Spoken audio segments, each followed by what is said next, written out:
देशाच्या जीडीपी मध्ये भारताचं कंट्रीब्युशन नेमकं किती आहे बघा. भारताच्या सांकेतिक स्थूल देशांतर्गत उत्पन्नात राज्याच्या सांकेतिक स्थूल राज्य उत्पन्नाचा हिस्सा 13.5% आहे आणि देशामध्ये तो सर्वाधिक असून त्या खालोखाल तामिळनाडू राज्याचा हिस्सा हा 9% आहे.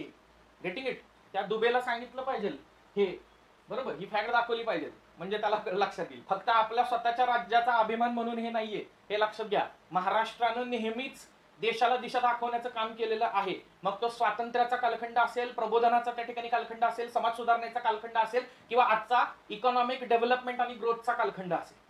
कुठलाही कालखंड पकडा, महाराष्ट्र हे नेहमीच अग्रेसर राज्य राहिलेलं आहे आणि आपण विनयतेनं हे त्या ठिकाणी मानतो. आपण सर्वसमावेशक त्या ठिकाणी आहोत, राईट. त्यामुळे आपला विरोध हा सक्तीला त्या ठिकाणी आहे.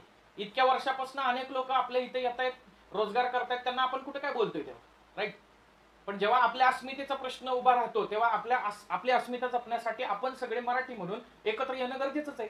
त्यात काही वादच नाही. आणि मला वाटतंय की ह्याला सगळं जरा थोडंसं पॉलिटिकल त्याच्यातलं जे आहे तर ते सगळं बाजूला सारून याचा विचार केला पाहिजे, राईट. मी फॅक्टवर म्हणून बोलतोय. बाकी टॅक्सेस मध्ये वगैरे तर आपण ते न बोललेलंच बरं. ऑलरेडी जीएसटी कलेक्शन महाराष्ट्रामध्ये सर्वात जास्त होते.